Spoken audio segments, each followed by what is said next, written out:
Bismillahirrahmanirrahim. Assalamualaikum warahmatullahi wabarakatuh. Tuan-tuan dan puan-puan yang dirahmati Allah sekalian, hari ini kita akan sambung lagi pengajian kita, yang mana pada hari ini kita akan membahaskan tentang haraf yang mempengaruhi fi'il, iaitu fi'il mudhari', ataupun haraf yang mempengaruhi baris untuk fi'il mudhari', ya. Sebab apa dia mempengaruhi baris fi'il mudhari' saja? Sebab fi'il madi dan fi'il amar dia mabni. Baik, tuan-tuan dan puan-puan yang dirahmati Allah sekalian, kita masih lagi berada di peringkat ketiga pengajian tentang haraf, peringkat ketiga pengajian tentang haraf. Jadi peringkat yang ketiga tentang pengajian haraf ni, haraf ni terbagi kepada 3 jenis. Tapi bukan semua jenis haraf, tuan-tuan tahu.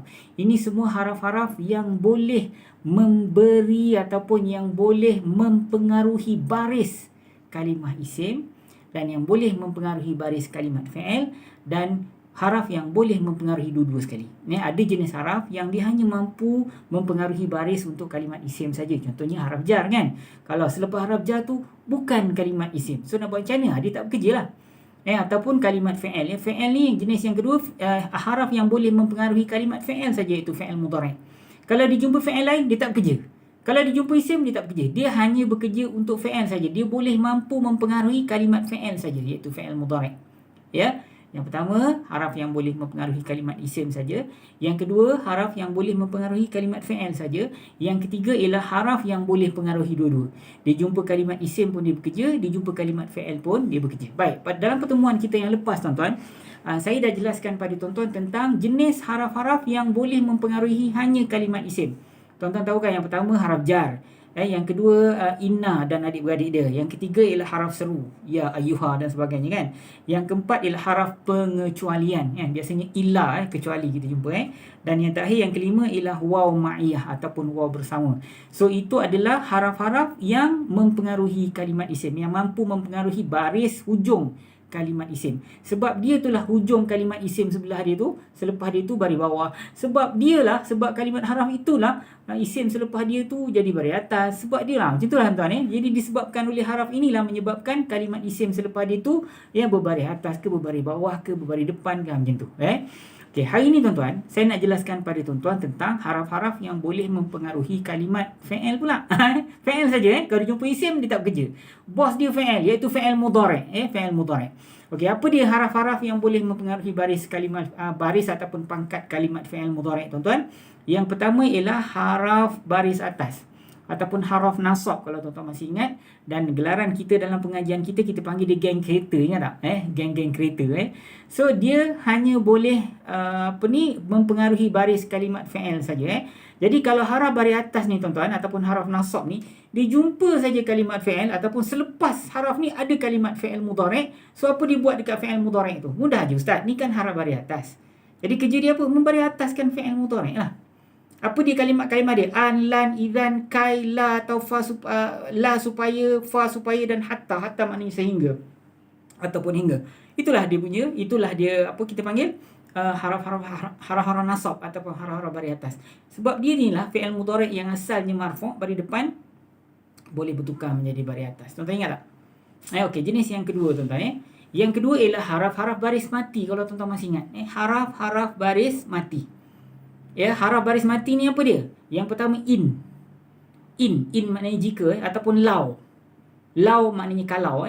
Itu kalimat yang mudah cakap ialah kalimat-kalimat yang berbentuk syarat. Jika engkau makan, nescaya engkau kenyang. Kalau engkau makan, nescaya engkau kenyang. Jadi jika dengan kalau ni, dia ialah dua kalimat haraf yang berbentuk syarat. Dia mesti kena ada balas pantun itu, ataupun kita sebut syarat dia dan jawab di mana. Jawab dia, syarat dan jawab. Jika engkau makan, dia ada nescaya dia. Nescaya engkau kenyang. Jika engkau makan, nescaya engkau pengsan. Jika engkau makan, nescaya engkau puas. Macam tu lah. Dia mesti ada nescaya dia. Jadi jika engkau lari, nescaya mereka kejar. Dia mesti ada nescaya. Kalau pun sama juga.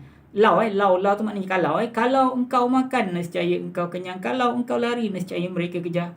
So kalimat-kalimat yang berbentuk syarat, dia juga mempengaruhi kalimat fi'il mudhari'. Macam ni dia buat? Dia akan memberi baris mati kepada fi'il mudhari'. Malah dia boleh dua kali ataupun dia boleh menjazamkan dua sekali fi'il mudhari'. Yang menjadi syarat pun dijazamkan, yang menjadi jawab pun dijazamkan. Jika engkau makan, fi'il mudhari' kan, nescaya engkau kenyang. Engkau kenyang pun fi'il mudhari' juga. Jadi dua-dua fi'il mudhari' engkau makan dengan engkau kenyang tu, dua-dua dia bagi baris mati. Siapa yang bagi? Lau atau in tu lah. Dia boleh kahwin dua. Ingat tak kalau kita masa belajar peringkat sebelum ni kan, dia boleh kahwin dua kan. Dia boleh menjazamkan dua sekali fi'il mudhari'. In ta'kul tashba'. Contoh boleh tengok dekat dalam tuan-tuan punya diagram tu. Okey.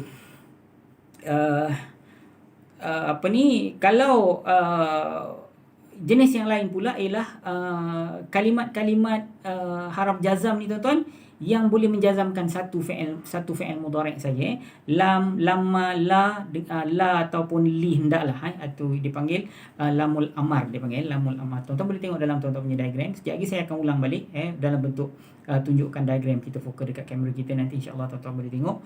So itu adalah kalimat-kalimat haraf yang kalimat-kalimat haraf yang mempengaruhi baris kalimat fi'il, yang khususnya fi'il mudhari' saja tuan-tuan.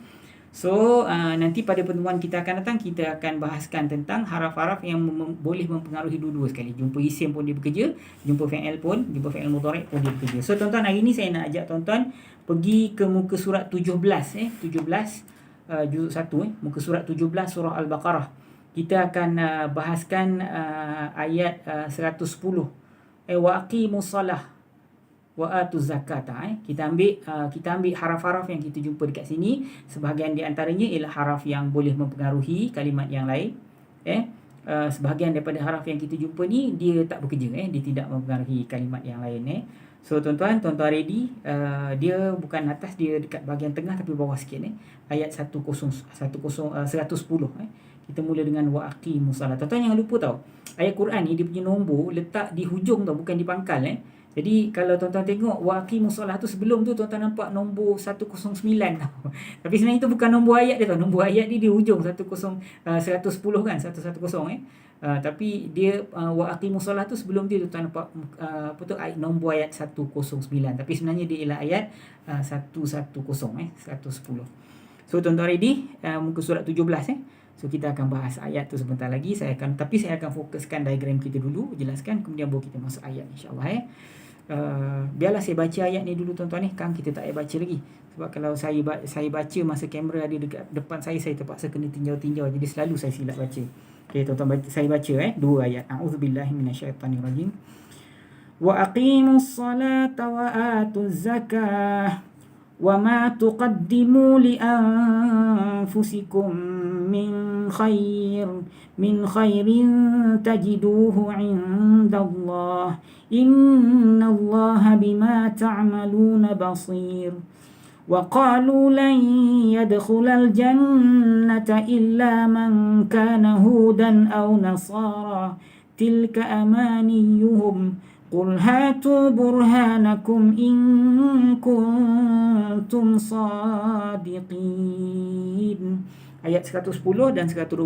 Jadi saya dah baca kan. Nanti pada masa bahagian kedua saya tak payah bacalah. Saya terus terjemahkan satu-satu. Kita cari haraf-haraf dalam kedua-dua ayat ni, insya-Allah. Tunggu sebentar tuan-tuan.